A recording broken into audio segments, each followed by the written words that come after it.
Vamos a abrir la palabra del Dios, como acabamos de cantar, 3 veces santo, y lo vamos a hacer por la carta de Pablo a los Romanos, por su capítulo 8.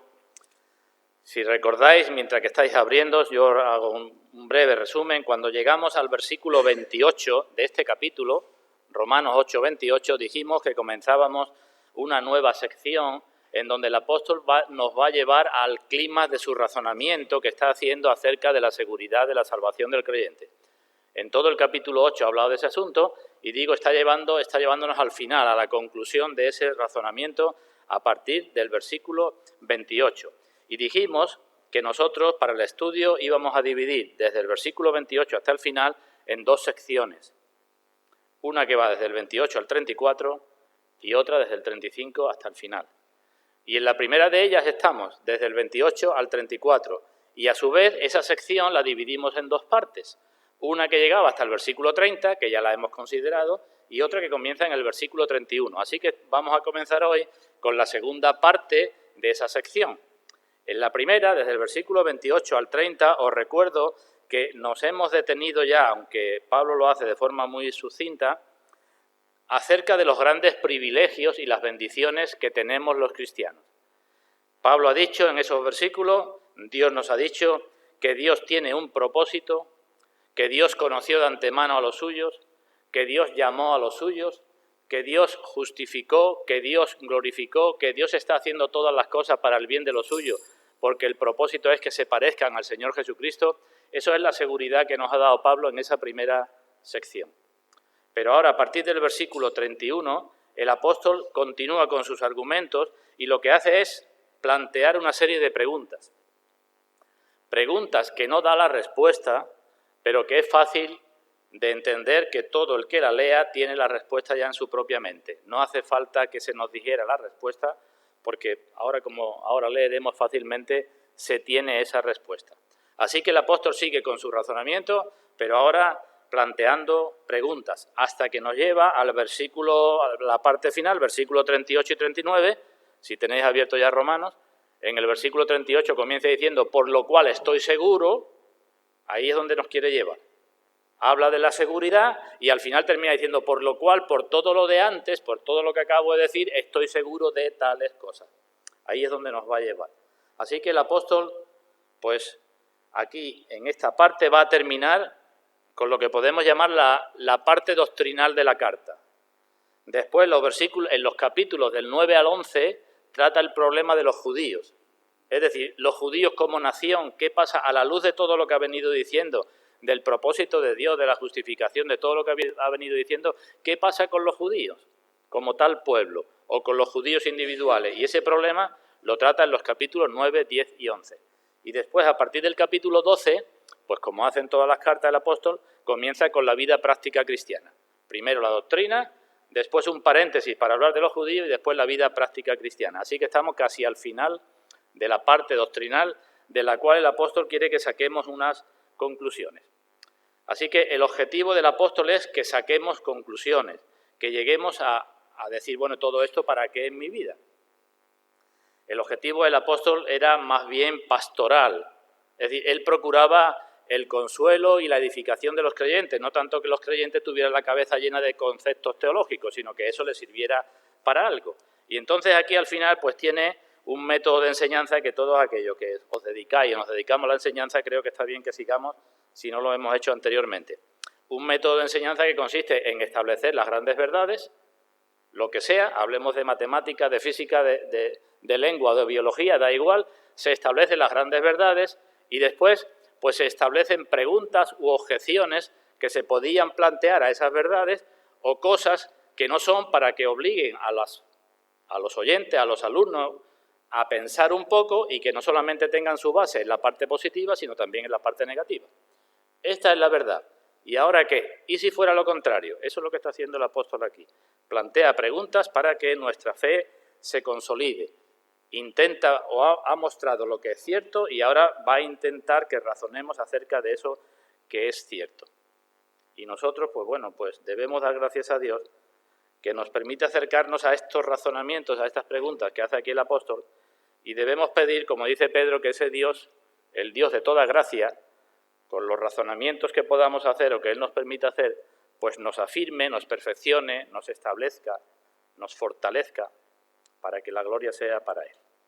Así que sin más introducción, vamos a leer esa segunda sección, esa segunda sucesión, la segunda parte de esa sección que va del versículo 28 al 34. Pero voy a leer el versículo 30 y el 35 para tener un poco de idea de conjunto, ¿vale?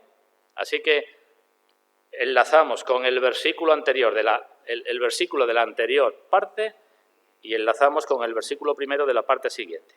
Dice ahí la palabra de Dios: y a los que predestinó, a estos también llamó, y a los que llamó, a estos también justificó, y a los que justificó, a estos también glorificó. Y ahora dice, ¿qué pues diremos a esto? Ahí comienza la otra parte.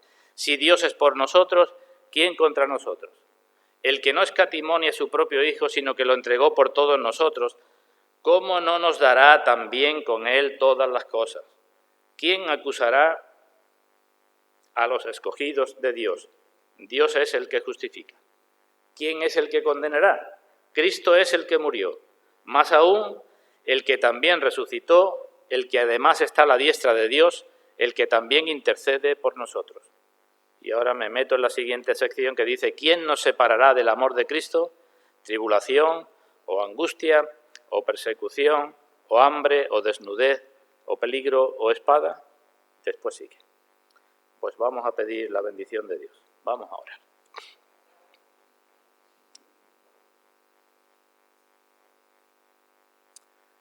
Padre nuestro, como acabamos de decir, estamos ante tu palabra, estamos ante tu presencia, estamos ante ti que eres un Dios santo, 3 veces santo, y estamos cada uno de nosotros con nuestros pecados, nuestras circunstancias, nuestras mentes y nuestros corazones, cada uno pues, donde hemos podido tenerla, o donde hemos querido tenerla, o donde queremos o podemos tenerla. También venimos ante ti con nuestros pecados, venimos ante ti con todo lo que somos y tenemos, y como no podemos ocultar nada, pedimos, Padre, en primer lugar, perdón por todas aquellas cosas que impiden de algún modo que tú nos puedas hablar, y pedimos también tu gracia y que tu Santo Espíritu nos guíe para que estas cosas tan grandiosas que vemos en tu palabra sirvan eficazmente para cambiar nuestras vidas y, como hemos cantado, que sean para la gloria de tu nombre. No queremos, Padre, estar muchos años, como ya llevamos, escuchando y conociendo acerca de tu palabra y que nuestras vidas cambien muy poco en relación con lo que conocemos. Pero como no somos suficientes, Padre, pedimos tu bendición. Tú que eres el Dios de toda gracia, a tu gracia acudimos. Y tú que te complaces en misericordia,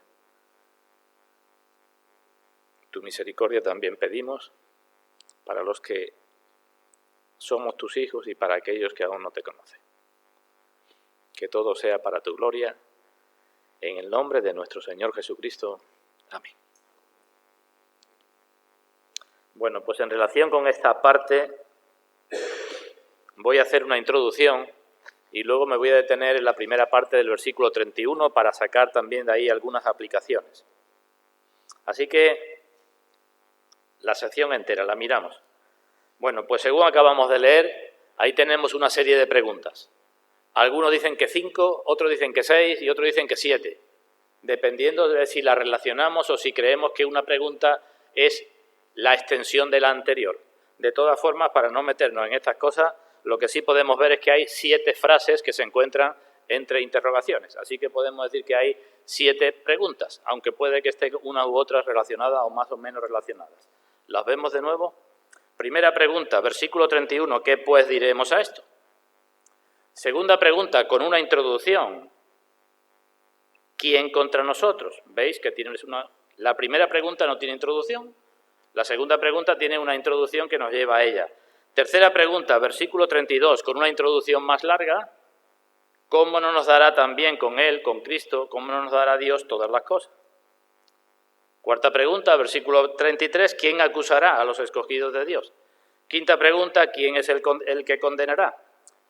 Sexta pregunta, por eso he leído el versículo 35, ¿quién nos separará del amor de Cristo? Y séptima pregunta, donde el apóstol habla de 7 cosas: tribulación, angustia, persecución, hambre, desnudez, peligro o espada. Algunos dicen que esta última pregunta es una explicación de la anterior, de la que se encuentra en el mismo versículo 35. El versículo dice, ¿quién nos separará del amor de Cristo? Y a continuación otra pregunta, tribulación, pero yo creo que se puede entender que es otra cosa, porque en la mayoría de las preguntas se nos está preguntando ¿quién condenará?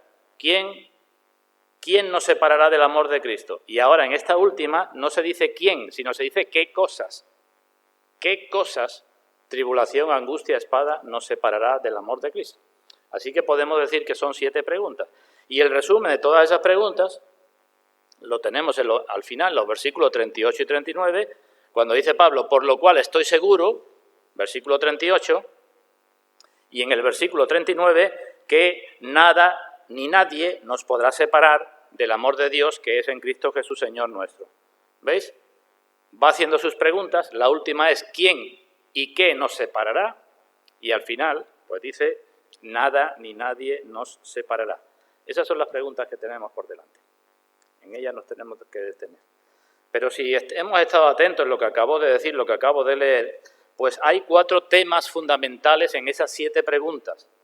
4 aspectos fundamentales, que es bueno que los tengamos ya en mente por el asunto de la seguridad de la salvación del creyente. La primera pregunta, como digo, es de introducción y es para que pensemos simplemente. Y ahora nos detendremos en ella. En la segunda, que tenemos en el mismo versículo 31, lo que se está hablando es acerca del poder de Dios. Y lo que se está preguntando es si hay algún poder que pueda desbaratar los propósitos que Dios tiene para con los suyos. Lo que nos ha dicho en los versículos de antes, que Dios tiene un propósito y el propósito es llamar, justificar, glorificar. Pues la primera cuestión que se nos plantea para que pensemos es, ¿hay algo o alguien que pueda desbaratar el propósito de Dios? Tendría que estar por encima de Dios. Dice Pedro en su primera carta que somos guardados por el poder de Dios. Si no fuéramos guardados por el poder de Dios, pues es porque habría otro poder superior o porque Dios no tiene poder suficiente, ¿verdad? Así que aquí se está hablando del poder de Dios, que no hay nada que pueda separarnos del poder de Dios, de lo que Dios tiene previsto. En la tercera pregunta, que introduce con lo que Dios hizo con su Hijo, lo que se está hablando es del amor de Dios.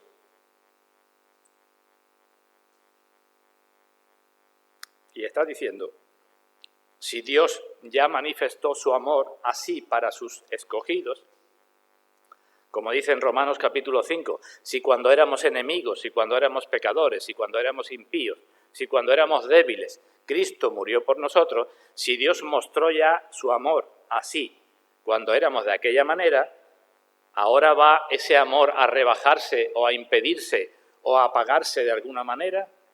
Y la respuesta sigue siendo claro que no. Así que no hay poder que pueda desbaratar el plan de Dios, no hay posibilidad de que Dios cambie su amor para con nosotros cuando ha hecho ya lo que ha hecho. Después, en la cuarta y en la quinta pregunta, se nos dice que si hay alguien o algo que nos pueda convencer de pecado, que nos pueda condenar. Y de nuevo la respuesta sigue siendo que no. En el libro del profeta Zacarías, no sé si os acordáis, se habla de una visión en donde estaba el sumo sacerdote Josué al lado de Dios y estaba Satanás a su diestra para acusarle. Y el ángel de Dios terminó diciéndole a Satanás, Jehová te reprenda, Dios te reprenda. Y aquel sumo sacerdote que estaba vestido con vestiduras viles, pues le dijo que se le pusieran el traje de sumo sacerdote. Así que en la pregunta cuarta y quinta se nos está diciendo, pues, ¿hay alguien que pueda condenar cuando ya el Dios del universo, el que es el juez, ha justificado, el propósito era justificar lo suyo? ¿Hay un tribunal supremo al que se pueda acudir para que Dios revierta su sentencia o alguien dé una sentencia por encima de la que da Dios. El juicio de Dios, no dice en la misma carta a los romanos que es según verdad. ¿Cómo es que ahora se va a dar marcha atrás? Así que por el poder de Dios es imposible que esto no suceda, por el amor de Dios es imposible que esto no suceda, por el poder o lo que sea de quien sea es imposible que esto no suceda, porque nadie puede condenar. Y finalmente, lo que se nos está hablando es si nuestras debilidades o la oposición que podamos tener del mundo, de nuestra carne, del diablo, de quien sea, puede impedir eso. Y la respuesta sigue siendo también que no. Eso es lo que tenemos en las últimas preguntas. Y por eso Pablo termina diciendo, estoy seguro de que nada ni nadie nos podrá separar del amor de Dios. Podríamos ampliar del amor de Dios, del poder de Dios, de la sentencia que Dios ha emitido en su juicio, nada nos podrá separar de eso. Vemos entonces, esa es la idea de conjunto de toda esta parte. Pues nos detenemos entonces en la primera pregunta, que digo que es de introducción, que tenemos al comienzo del versículo 31. ¿Cuál es la pregunta?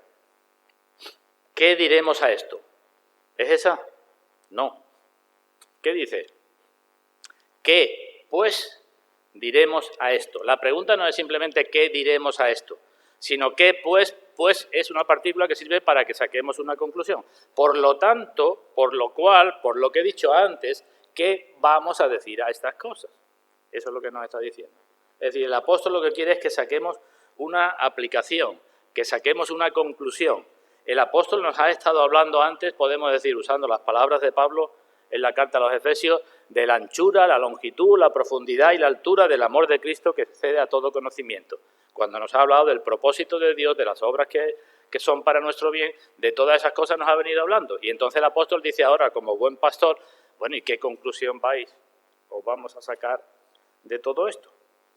Si ya sabes que estás en los propósitos de Dios, si ya sabes que has sido llamado y conocido de antemano, justificado, glorificado en esta vida y lo será en la otra, ¿qué vas a sacar de conclusión aquí? Así que esta primera pregunta tiene que ver con la aplicación de lo de antes y el triunfo de los creyentes, la seguridad de los creyentes en cuanto al pecado, en cuanto a su condición, en cuanto a Dios. Y eso tiene que servir, pues, para levantar nuestro ánimo. Eso es lo que pretende el apóstol. Es como si yo preguntara, o nos preguntáramos todos, bueno, ante estas grandes verdades del Evangelio, que acabamos de ver en días anteriores, ¿qué vamos a hacer? ¿Qué vamos a decir? ¿Qué vamos a decir a estas cosas? Pues en ello me voy a detener. Pues bien, creo que hay tres modos en los que las cosas de la Biblia, las verdades de la Biblia, deben recibirse o debemos recibirlas. Repito, ¿qué vamos a decir a estas cosas? Digo, hay tres modos en que debemos recibirlas. Y me dirijo a los creyentes, no a los incrédulos, sino los creyentes debemos recibir estas verdades de la Biblia que hemos visto antes y todas en general, de tres formas para que sean de nuestro provecho, para que sean para nuestra bendición. Y las tres deben de ir juntas, porque si separamos una de las tres o dos de las tres, difícilmente obtendremos beneficio. Bueno, pues, ¿de qué tres maneras? Pues en primer lugar, cualquier cosa de la Escritura, lo primero que tenemos que hacer es creerla. Voy a decir cosas muy sencillas hoy. Eso es lo primero, ¿verdad? Tener una creencia firme en lo que leemos. ¿Qué vamos a creer de lo que hemos dicho antes? Dice Pablo. Y nosotros diríamos, pues que sí, que lo creemos. ¿Vale? Eso dirían los creyentes. ¿Cuál es la segunda cosa? Pues la segunda cosa, y ahí seguramente ya muchas veces nos flaqueamos o nos equivocamos, la segunda cosa es que para que las verdades de la Biblia nos beneficien, hemos de considerar seriamente aquellas cosas que decimos que creemos. Así que primero creerlas y después rumiarlas, meditarlas, considerarlas en nuestro corazón, porque si no somos como aquel que oye o que ve su imagen en un espejo y se va y luego se olvida cómo era, como dice Santiago, ¿verdad? Así que primero creer, segundo pensar y tercero aplicar eso que decimos que creemos y que además hemos rumiado y hemos considerado. Es sencillo, ¿verdad? Para que esta porción de la Escritura que es tan importante, tan gloriosa, sea de nuestra bendición para nuestro beneficio, hemos de estar seguros que la creemos, hemos de rumiarla más de una vez y hemos de esforzarnos por aplicar eso a nuestras vidas. No solamente esta porción de la Escritura, sino todas las porciones de la Escritura. Por ejemplo, si me acompañáis a primera carta a los tesalonicenses, ahí podemos leer un pasaje en cuanto al primer aspecto, en cuanto a creer. Primera carta a los tesalonicenses, leeré un pasaje, en la Escritura hay muchos, pero leeré un pasaje de cada una de estas cosas que estoy diciendo. Primera Tesalonicenses, capítulo 2, versículo 13, el apóstol dice, Primera Tesalonicenses 2:13, por lo cual también nosotros, sin cesar, damos gracias a Dios de que cuando recibisteis la palabra de Dios que oísteis de nosotros, la recibisteis no como palabra de hombres, sino según es en verdad la palabra de Dios, la cual actúa en vosotros los creyentes. Primera cosa, ¿verdad? Cuando escuchamos, leemos la palabra de Dios, hemos de pensar si creemos que eso es la palabra de Dios para nosotros los creyentes. Primera cosa. Ahora seguiré hablando de ese asunto. En cuanto a la consideración, no lo vamos a buscar, pero por ejemplo en el libro de Deuteronomio, al final de Deuteronomio, cuando Moisés está hablando al pueblo, le dice, aplicad vuestro corazón a todas las palabras que yo os testifico hoy, para que las mandéis a vuestros hijos, a fin de que cuiden de cumplir todas las palabras de esta ley, porque no os es cosa vana. Así que Moisés habla, y en el segundo aspecto dice, no solamente es que habéis oído, sino que apliquéis vuestro corazón a todas estas palabras y se las digáis a vuestros hijos, porque esto no es una cosa vana, que se puede aplicar o no se puede aplicar o considerar o no. El Señor Jesucristo dijo una vez a sus discípulos, haced que os penetren bien en los oídos estas palabras. Eso es consideración, ¿verdad? No solamente que las oigáis, sino que os penetren bien, que las tengáis en vuestro corazón. Y en cuanto a la aplicación, pues también en la Escritura hay muchos pasajes. Os leo uno del libro de Job, donde uno de sus amigos le dijo, he aquí lo que hemos inquirido, óyelo y conócelo tú para tu provecho. Óyelo, conócelo y considéralo tú para tu provecho, para que lo apliques. Así que repito, el máximo provecho es cuando las verdades hacen mella en nuestras mentes, cuando hacen mella en nuestros corazones y cuando las aplicamos a nuestras vidas. En nuestras mentes, insisto, debemos de tener certeza, firme confianza y claridad. Debemos tener claro qué es lo que creemos y debemos estar seguros en lo que creemos. En cuanto a nuestros corazones, debemos considerar la grandeza y la importancia de las cosas que creemos. Así que tener claridad, tener confianza, tener seguridad de que son cosas que no son vanas, como acabo de leer, y en cuanto a nuestra vida, pues debemos esforzarnos por aplicarlas porque decimos que creemos que son cosas que provienen de Dios y que son buenas para nosotros. Eso es un razonamiento muy simple, lo que estoy haciendo, ¿verdad? En una sola frase, el apóstol Pablo, escribiendo a Timoteo, dijo, palabra fiel y digna de ser recibida por todos, que Cristo Jesús vino al mundo para salvar a los pecadores, de los cuales yo soy el primero. ¿Nos acordamos de esa frase? Pues en esa frase tenemos las tres cosas que acabo de decir. Palabra fiel. ¿Por qué fiel? Y digna. Porque es palabra de Dios. Esto que estoy diciendo es palabra de Dios. ¿Me la creo o no me la creo? Y digna de ser recibida por todos, de ser no solamente oída, sino de ser interiorizada por todos. ¿Y aplicada cómo? Pues que Cristo vino a morir por los pecadores, de los cuales yo soy el primero. Aplicación de lo que dice. ¿Vale? ¿Por qué digo esto? Porque ciertamente no somos afectados por las cosas que no creemos firmemente. Es fácil, ¿no? Los incrédulos, como no creen, pues le trae sin cuidado que se diga que esto es la palabra de Dios. Pero nosotros debemos de creer firmemente, porque si no, nuestra vida seguirá exactamente igual. Por eso se nos dice, tantas veces se nos exhorta a que apliquemos lo que creemos. Dice Pedro en una otra de sus cartas, con toda diligencia añadid a vuestra fe virtud, ¿nos acordamos? Esto es decir, lo que tú dices que crees, pues ponlo en marcha, ponlo en la práctica, dice, porque haciendo estas cosas no caeréis jamás, dice Pedro, y que aplicando y añadiendo con diligencia cosas a la fe que dices tener, no caerás, Ya es una promesa importante. Y además tendrás amplia entrada en el reino de Dios. Y sigue diciendo Pedro, porque no os hemos dado a conocer estas cosas como si fuera una fábula, sino habiendo visto nosotros con nuestros propios ojos. Así que si no creemos, no somos afectados. De igual modo, somos afectados, somos poco afectados, si no consideramos seriamente y pensamos seriamente en aquello que creemos. Lo repito. Porque no tenemos tiempo, porque tenemos muchas ocupaciones, porque tenemos muchos problemas, o por lo que sea, dedicamos todos, yo me incluyo también, poco tiempo a meditar en las cosas que creemos.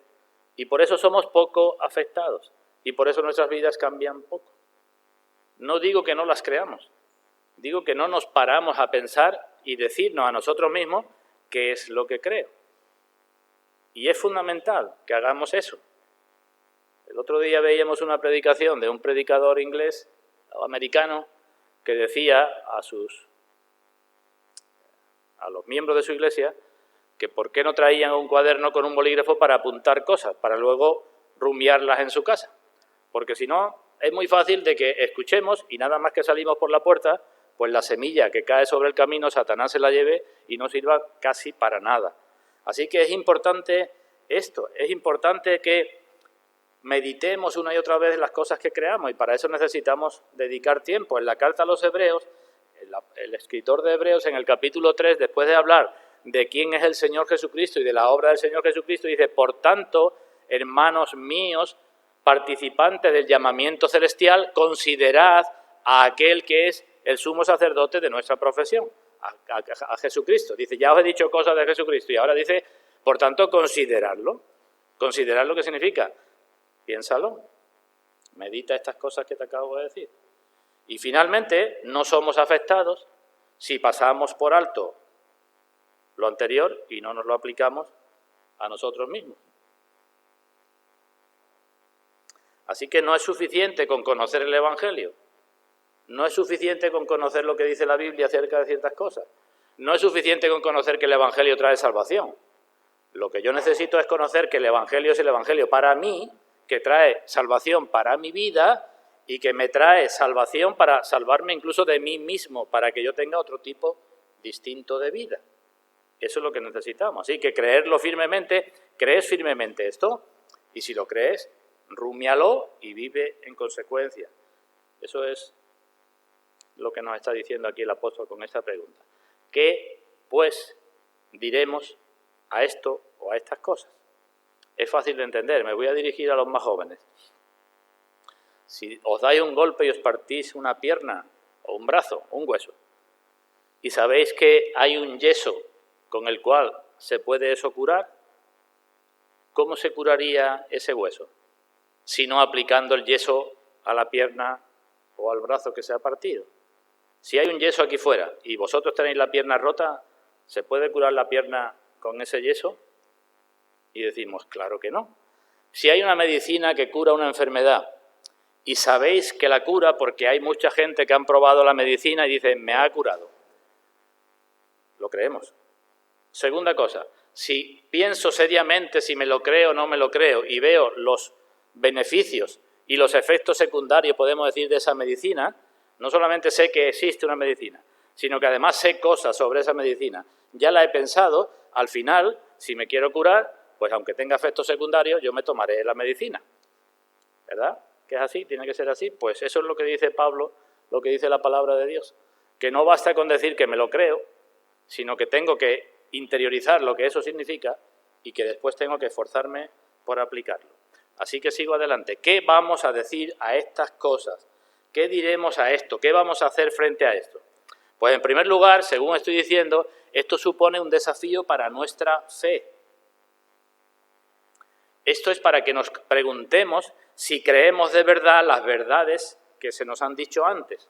Esto es lo primero. ¿Me las creo o no me las creo? Porque cada vez que dudamos de alguna cosilla, cada vez que tenemos cierta incredulidad, eso nos lleva a vivir como no debemos.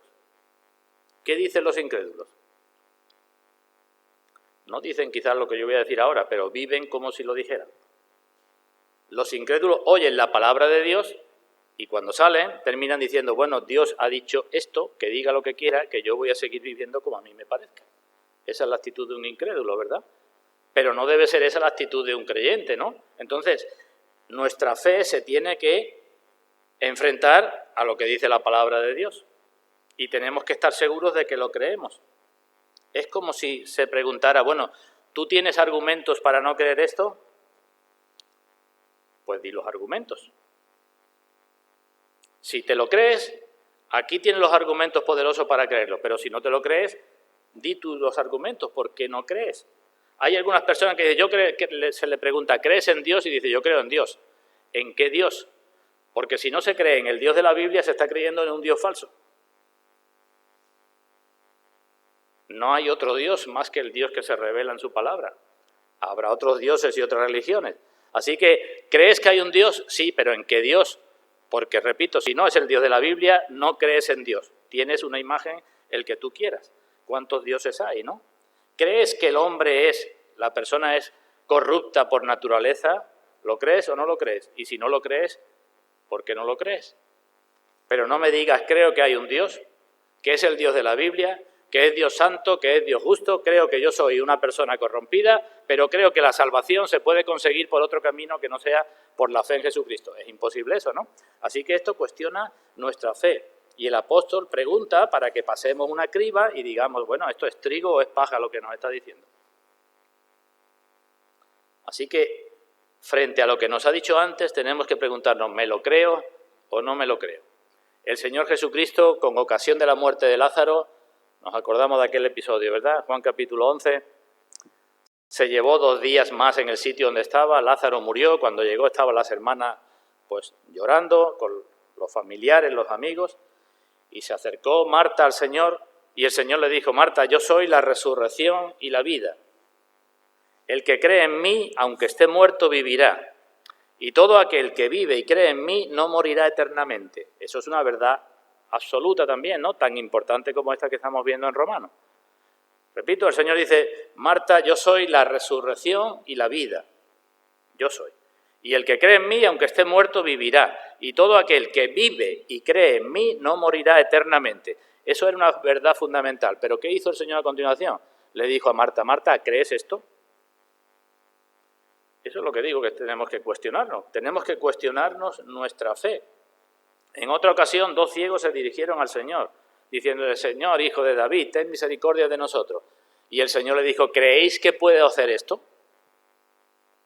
Ellos querían que le dieran la vista. Y entonces lo que pregunta es, ¿creéis o no creéis que puedo hacer esto? Y ellos dijeron, sí, Señor. Y entonces el Señor dijo, conforme a vuestra fe os sea hecho. Así que, en primer lugar, esta pregunta, ¿qué diremos a esto?, cuestiona nuestra fe. Y no solamente en este caso de Romanos, sino en todos los casos que escuchemos la palabra de Dios. Pero en segundo lugar, como no es suficiente con decir que se cree, esto tiene que llevarnos, como vengo diciendo, a la meditación y a la consideración. Si estas son las verdades de Dios, que nos pueden traer bendición a nuestras vidas y que nos pueden traer paz a nuestras vidas, no podemos pasarla pues con un pensamiento rápido, corriendo por encima de ellas y ya está, porque entonces esa paz y esa bendición que queremos de la palabra no nos van a llegar. Es fácil de entender, ¿verdad? Una parte de la obra de gracia del Señor, una parte del propósito de Dios con su obra, es traer sus verdades a nuestros corazones. O si queréis lo digo al revés, es que llevemos nuestros corazones a sus verdades. Es cierto que el Señor es el que abre el corazón, pero nosotros tenemos la obligación de meditar en sus palabras. Así que no basta con decir que creo. Es necesario creer firmemente, pero tenemos que rumiar aquello que decimos que creemos. ¿Qué es lo que nos sucede? Pues que fácilmente convertimos nuestras mentes y nuestros corazones en lo que el Señor dijo que convirtieron los judíos el templo de Jerusalén cuando Él vino en un par de ocasiones para echar a los cambistas del templo. ¿Nos acordamos qué es lo que sucedió? Del episodio sí nos acordaremos, quizás no de las palabras. El Señor echó a todos en una ocasión y dijo, tenéis que iros de aquí porque habéis convertido la casa de mi padre en una casa de mercado, dijo. ¿Qué significa una casa de mercado? Pues una casa de mercado donde está la gente comprando, vendiendo, con todo tipo de conversaciones, de pensamientos, pero no los pensamientos que son propios en el templo de Dios. Pues eso es lo que nos sucede a nosotros muchas veces. No tenemos tiempo y convertimos nuestros corazones en una casa de mercado y en vez de dedicar tiempo a pensar y meditar en aquello que es necesario y que es bueno para nosotros, pues estamos llenos de pensamientos de todo tipo y nuestro corazón es una casa de mercado. Por desgracia también nos sucede incluso cuando estamos orando, ¿verdad? Pero todavía es peor que sigamos adelante, porque el Señor no solamente dijo eso, el Señor dijo también que convirtieron el templo en una cueva de ladrones. Todavía es peor que utilicemos nuestros razonamientos y nuestros corazones para idear cosas malas o cosas que no debemos, que son contrarias a la palabra de Dios. Así que hemos de considerar seriamente lo que el Señor nos dice. ¿Qué pues diremos a esto? Lo digo de otra manera. ¿Qué más se nos puede decir de lo que ha dicho Pablo aquí para nuestro consuelo, para nuestra satisfacción? ¿Qué más podemos desear de esto que se nos dice aquí para tener paz? ¿Qué más podemos pedir para tener seguridad? ¿Cómo no vamos a estar satisfechos con estas cosas si sabemos que Dios nos conoció de antemano, que nos ha amado, que nos ha predestinado, todas estas cosas que dice aquí? Y finalmente, esto también está escrito para que apliquemos las cosas a nuestra vida para nuestro propio bien. Todos sabemos que el cristianismo no es cuestión de mente nada más, ¿verdad? Ni de especulaciones, ni de tener la cabeza llena de muchas ideas, sino es de vida práctica cristiana. Entonces la pregunta es, ¿qué diremos a esto? Una vez que sé esto, ¿qué voy a hacer con mis obligaciones como cristiano? ¿Qué estoy haciendo con mis deberes como cristiano? ¿Qué conclusión puedo sacar de esto? Esta pregunta, de muchas formas, se repite una y otra vez en la Escritura. Si ya decimos que creemos firmemente algo, si ya conozco la importancia de ese algo, ¿qué voy a hacer a continuación con ese algo? Pedro, en su segunda carta, hablando del fin del mundo, dice, como todas estas cosas tienen que pasar y tienen que ser deshechas, ¿cómo es que entonces vosotros no os esforzáis por tener una manera santa de vivir esperando la manifestación del Señor Jesucristo? Esa es la conclusión, esa es la aplicación. Si tú dices que crees que todo esto no vale para nada, ni los deseos del mundo, ni los deseos de la carne, ni la vanagloria de la vida, tú dices que no vale para nada. Muy bien. Tú dices también que te crees que todo esto va a pasar. Todo va a pasar y todo va a ser deshecho. Tu vida, tu casa, tus hijos, tu familia, tu trabajo, todo va a desaparecer. Y va a venir el Señor Jesucristo. Y Pedro dice, y entonces, ¿por qué no te empiezas ya a vivir de una forma santa y esperando a la venida del Señor Jesucristo? Esa es la aplicación. Es fácil de entender que las verdades del Evangelio no es para que hablemos o discutamos de ellas, sino para vivir de otra manera. Dice el escritor a Hebreos, ¿cómo escaparemos nosotros si descuidamos una salvación tan grande? ¿Y cómo la descuidamos? Pues no meditando en ellas, ni aplicando lo que supone la salvación. Así la descuidamos. Por tanto, repito, es esencial que consideremos nuestra condición, nuestro estado, nuestro modo de vida. Porque ¿qué pues diremos a esto? Tiene que ver qué piensas de esto, qué estás haciendo con esto y cómo vives en relación con esto. Si estamos llamados a ser santos, dice Pablo en la carta a los Romanos, que el que está llamado a ser santo busca y persevera en bien hacer y busca gloria y honra e inmortalidad. Yo me tengo que preguntar, ¿estoy buscando eso? Si hemos leído que el propósito de Dios es para que seamos hechos conformes a la imagen de su Hijo, yo me tengo que preguntar, ¿está cumpliendo Dios ese propósito en mí? Estas son las cosas que tenemos que cuestionarnos. Por eso dice Pablo, examinaos a vosotros mismos. Si Cristo tiene que ser formado en su pueblo, ¿está siendo formado en mí? ¿Tengo seguridad? Así que las cosas han de creerse, las cosas han de meditarse y las cosas han de aplicarse. Esta es la lección que quería yo dejar con vosotros esta mañana. ¿Qué pues diremos a esto? Esto es una pregunta fundamental que nos la tenemos que hacer siempre. Siempre ante la palabra de Dios tenemos que hacer nuestra pregunta considerando los 3 aspectos que acabo de decir. Pero quiero, a modo de aplicación, decir 5 situaciones en donde debemos de hacernos especialmente esta pregunta. ¿Me seguís todos? Ya entendemos que se está hablando de seguridad, ¿verdad? Ya entendemos que no hay nada que se oponga al poder de Dios, ni al amor de Dios, ni a la justicia de Dios, ni incluso nuestras debilidades, ni los ataques del mundo, de Satanás o de quien sea. Ya entendemos todo eso. Ya entendemos que hemos sido conocidos, predestinados, llamados. Ya entendemos todo eso. Y ahora, cuando estemos en una situación concreta, ¿qué vamos a decir a eso? ¿Qué vamos a pensar? ¿Qué vamos a meditar? ¿Cómo vamos a actuar? Pues bien, en primer lugar, debemos hacernos esa pregunta cuando seamos tentados a la incredulidad. Si digo que lo primero que tenemos que hacer es convencernos de que creemos esto firmemente, pues tendremos que aplicar esa pregunta cuando encontremos algo en la palabra, o algo que lea, o algo que se me explique, que tienda a hacerme incrédulo o a dudar de lo que estoy leyendo. A esto me refiero. En la palabra hay muchas cosas que son contrarias a nuestra carne, muchísimas como sabemos, ¿no? Que son contrarias a nuestros deseos. Y cuando nos encontremos con ellas, ¿qué diremos a ellas? Porque si empezamos a dudar un poquito, o empezamos a negarla, o empezamos a tener prejuicios, el diablo usará esa forma de pensar y nos llevará a donde no debemos ir.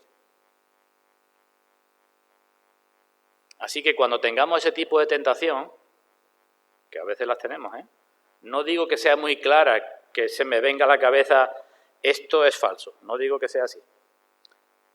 Pero sí podemos tener la tentación, cuando estamos en un problema, de decir, ¿será o no será? ¿O qué estará pasando? Pues digo, ¿cómo podemos vencer ese tipo de tentación? ¿Qué voy a decir a esto? Bueno, pues lo que podemos hacer es mirar lo que Dios ha hecho ya en nuestra vida, si soy creyente, lo que Dios ha hecho a lo largo de la vida de muchos creyentes en toda la historia de la Iglesia, lo que Dios ha hecho por la salvación. Y entonces podremos estar firmes. Como decía Pablo en la carta a los Efesios, que cuando hayamos acabado todo, cuando seamos tentados, cuando habla de la armadura de Dios, nos acordamos, coger la armadura para que podáis resistir en el día malo y cuando hayáis acabado todo, estar firmes. Vamos a tener las tentaciones, pero para estar firmes tendremos que decir, ¿qué voy a hacer yo con esto que no lo entiendo muy bien? Que hay unos que dicen blanco y otros que dicen negro, que hay algunos que dicen que esto no es así, sino ¿qué voy a hacer con estas cosas? Eso es lo que tengo que preguntarme. Porque si no se piensa un poquito en lo que se dice que se cree, pues como decía antes, seremos como la semilla que cae en el camino o la que cae en un sitio donde no hay profundidad de tierra, que pronto se seca cuando sale el sol. Es fácil de entender. Así que especialmente cuando seamos tentados. Ayer pasaba por el campo por un sitio donde han sembrado trigo y el trigo tenía unos centímetros nada más, pero ya estaba amarillo. ¿Por qué? Pues porque todavía no tenía raíz y no llueve apenas y la tierra, los primeros centímetros de tierra ya se han secado y el trigo estaba amarillo. Pues eso mismo es lo que nos puede suceder a nosotros, ¿verdad? Si no tenemos profundidad de tierra, si no meditamos, si no estamos seguros de lo que creemos, pues es fácil que cuando venga un poco de sol, pues nos marchitemos. Miremos cómo comienza Lucas su Evangelio. Lucas capítulo 1.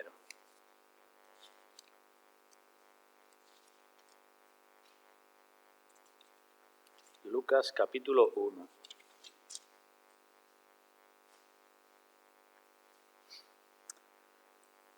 Sabéis que Lucas escribe el Evangelio que lleva su nombre y el libro de Hechos a un tal Teófilo, ¿verdad?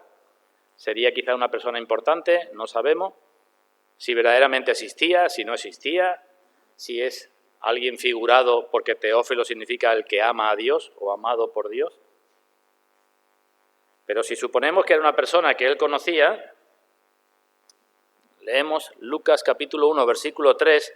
Bueno, Lucas dice que, leo desde el versículo 1. Puesto que ya muchos han tratado de poner en orden la historia de las cosas que entre nosotros han sido ciertísimas, muchos lo habían tratado de poner en orden. No lo habían conseguido tan eficazmente, Lucas está siendo inspirado aquí por el Espíritu Santo, tal como nos lo enseñaron los que del principio lo vieron con sus ojos y fueron ministros de la palabra, me ha parecido también a mí, después de haber investigado con diligencia todas estas cosas desde su origen, escribírtelas por orden, oh excelentísimo Teófilo, y ahora a lo que iba, para que conozcas bien la verdad de las cosas en las cuales has sido instruido. ¿Qué está diciendo Pablo aquí? ¿Era Teófilo creyente o no era creyente? Pues por lo menos había sido instruido en la verdad de las cosas. ¿Pero qué le dice Lucas? Pues que te escribo esto para que conozcas bien la verdad de las cosas en las que has sido instruido. Que no basta con que diga ya creo ciertas cosas, sino que tienes que ser bien instruido en ellas, tienes que meditar en ellas una y otra vez para que la conozcas bien. Así que cuando seamos tentados a que esto es o esto no es, pues la solución es pensar en lo que Dios ha hecho y lo que Dios ha dicho. En una ocasión, un padre llevó a un hijo endemoniado para que el Señor lo curase. Y el Señor le dijo, ¿crees que puedo hacer esto? ¿Cuál fue la respuesta del padre? Creo. Es una afirmación, ¿no? ¿Pero qué dijo a continuación? Hizo una oración y dijo, ayuda mi incredulidad. Y así también nosotros podemos ser tentados a decir, creo. Pero creo que todos tenemos motivos para quejarnos más o menos de nuestra incredulidad. Y eso es la pregunta esta que dice Pablo. ¿Qué voy a decir a esto? Creo, ayuda a mi incredulidad. Todos no nos aplicamos tan fácilmente como debiéramos la palabra de Dios. Ni todos confiamos en la palabra de Dios tanto como debiéramos. ¿Y entonces qué hacemos? Pues buscar la gracia de Dios, ¿verdad? Porque mi poder se perfecciona en la debilidad. Y si reconocemos que pecamos a veces de incredulidad, ¿qué tenemos que hacer además de pedir gracia a Dios? Ayuda mi incredulidad. Ayuda mi incredulidad perdonándola, tengo que reconocer eso, ¿no? La incredulidad es un pecado. Por eso los israelitas quedaron postrados en el desierto. Así que tendré que pedir ayuda a mi incredulidad perdonando mi incredulidad. Y ayuda a mi incredulidad dándome gracia para que tenga cada vez menos incredulidad. Así que cuando seamos tentados a la incredulidad, pensemos en Dios, digámonos a nosotros mismos, esta es la palabra de Dios, veamos lo que Dios ha hecho por nosotros, intentemos mantenernos firmes y digamos a Dios que nos ayude en nuestra incredulidad. La fe no puede ser fruto de la ignorancia, no podemos tener la fe del carbonero. No podemos decir, ¿tú qué crees? Lo que cree la Iglesia. ¿Y la Iglesia qué cree? Lo que creo yo. La fe no puede ser el fruto de la ignorancia. Tenemos que ser como aquellos judíos de Berea que cuando les dijeron la palabra de Dios, ¿qué es lo que hicieron? Libros de Hechos. Fueron más diligentes que los de Tesalónica porque iban a la Escritura a ver si era verdad aquello que se le había dicho. Así que la fe es lo que vence. ¿Qué dice 1 Juan en su carta? Nuestra fe vence al mundo. Nuestra fe vence la incredulidad. En segundo lugar, nos tenemos que hacer esta pregunta, ¿qué pues diremos? ¿Qué diré frente a estas cosas cuando nos demos cuenta que estamos enfriándonos? Qué fácil. Que estamos descuidando nuestros deberes, que somos negligentes en lo que Dios espera de nosotros como cristianos, que nos estamos enfriando y que hace falta que alguien nos despierte. ¿Qué es lo que sucede cuando uno emprende un camino así? Pues que las cosas se consideran normales, ya es la costumbre, es decir, pierdo las buenas costumbres, empiezo a tomar otras, las otras las considero normales y poco a poco me voy enfriando. Y entonces decimos, o nos debemos decir, ¿y qué voy a decir a esto? Si yo veo que me estoy enfriando, que mi fe se enfría, ¿qué voy a decir a esto? Lo digo con otras preguntas. ¿Creemos que hay un cielo y un infierno? Y decimos, sí. ¿Creemos que el Evangelio no es una fábula? Y decimos, no es una fábula. Pues entonces, ¿qué cosas de la vida, que son todas insignificantes, me están llevando a apartarme poquito a poco del Señor Jesucristo y de lo que Él dice? Eso es lo que tengo yo que preguntarme. ¿Qué voy a decir a esto? ¿Qué voy a decir a mi forma de vivir? ¿Qué estoy haciendo que impide que me ocupe de mi salvación con temor y temblor? Si es cierto que estoy huyendo de la ira venidera, ¿cómo muestro que estoy huyendo de la ira venidera? ¿Qué voy a decir para justificar mi frialdad? ¿Qué diré? ¿Diré como aquellos invitados a la cena que cuando fueron invitados todos comenzaron a excusarse? Esa es la pregunta que tenemos que hacer. En tercer lugar, tenemos que hacernos esta pregunta: ¿qué diré a esto? La planteo de otra manera. ¿Qué dirás a esto? Yo me la hago a mí también, pero te la hago a ti. ¿Qué dirás a esto cuando seas tentado y quieras resolver un problema de acuerdo a tu propia naturaleza, a tu propia carne o según los métodos del mundo? ¿Qué dirás entonces? Porque todos podemos ser tentados así, ¿verdad? ¿Qué diremos?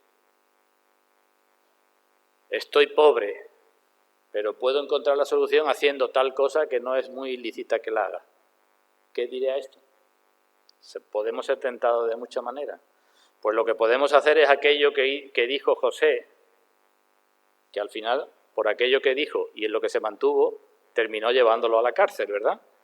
¿Cómo haré yo este mal tan grande? Pecando contra Dios. ¿Qué diré o qué haré en este caso?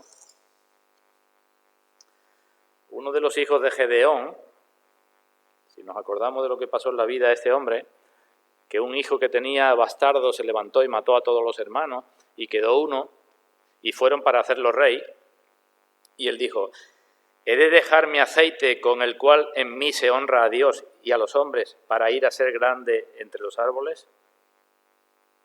¿Veis? Tenía una tentación, reina sobre nosotros. Y él dijo: yo voy a dejar mi aceite con el cual honro a Dios para ser yo grande entre ustedes. Esa es, o ese tipo de respuesta es la que tenemos que dar cuando estemos frente a una tentación. ¿Qué diré a esto? El Señor pregunta: ¿qué te aprovechará si ganas el mundo y pierdes tu alma? Es la misma pregunta. ¿Perderemos nuestra primogenitura por un plato de lentejas? Esa es la pregunta. ¿Qué diré yo, haré? ¿Qué haré en estas cosas? En cuarto lugar, hemos también de hacernos esta pregunta en momentos de aflicciones, de tristeza, de tribulaciones, de problemas, de grandes problemas. ¿Qué diré frente a esto? Cuando tengamos un gran peso sobre nosotros de día y de noche, y el problema puede ser el que sea, me da igual, enfermedad, pobreza, malicia, lo que sea, una de las múltiples tribulaciones por las cuales hemos de entrar en el reino de los cielos. ¿Qué diremos a esto? Miremos lo que dice la palabra de Dios, Salmo 42.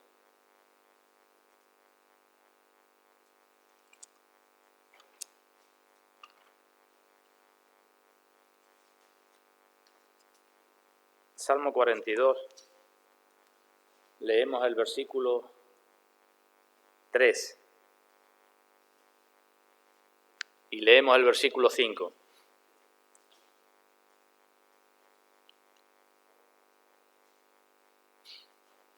Salmo 42, 3, David estaba en una situación difícil y dice: fueron mis lágrimas mi pan de día y de noche, mientras me dicen todos los días: ¿dónde está tu Dios? ¿Veis? La aflicción, la tentación, el problema. Y David razona, porque es lo que tenemos que hacer nosotros. ¿Qué voy a hacer frente a esto? ¿Qué voy a hacer? ¿Qué diré a esto? Y David dice, versículo 5, ¿por qué te abates, oh alma mía, y te turbas dentro de mí? Espera en Dios, porque aún he de alabarle, salvación mía y Dios mío. Aquí tenemos en la carta a los romanos y en muchos pasajes suficiente para consolar o para consolarnos en nuestras aflicciones. No debemos estar más doloridos de la cuenta cuando decimos que creemos que todas las cosas obran para nuestro bien. Y si no sabemos qué decir, pues digamos también como David en el Salmo 39, enmudecí y no abrí mi boca porque tú lo hiciste. Y finalmente tenemos que plantearnos también esta pregunta ante cualquier mensaje de la palabra que oímos, que meditamos, que leemos, algo que haya hecho mella en nuestro corazón, tenemos que plantearnos: ¿y qué voy a hacer con esto? ¿Qué voy a decir a esto? ¿Qué voy a decir si viene la palabra un día, viene el Señor y me dice: oye, no estás cumpliendo con este deber? ¿Qué voy a decir con respecto a eso? ¿Que el deber es muy pesado y que por eso entonces no lo hago?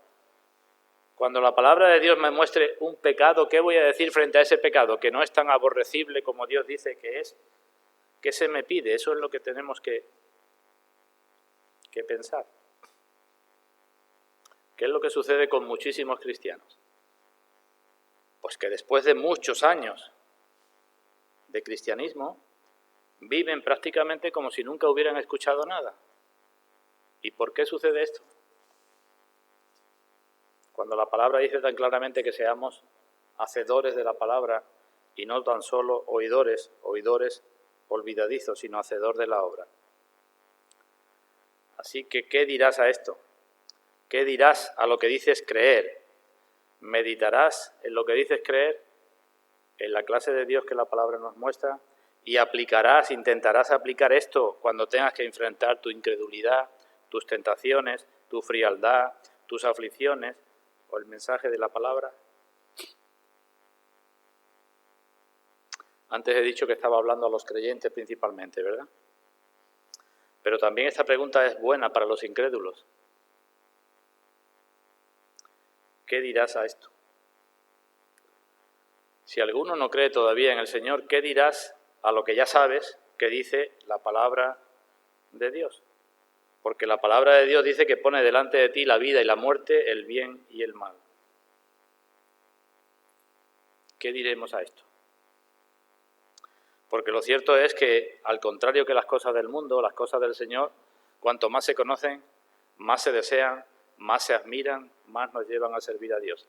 Las cosas del mundo, cuanto más se tienen o más se conocen, menos se valoran y más se dejan de lado y más busca uno otra cosa. Con las cosas del Señor no pasa eso. Pues, hermanos, ¿qué diremos a esto? Que Dios bendiga su palabra en todos los presentes para la gloria de su nombre. Que así sea.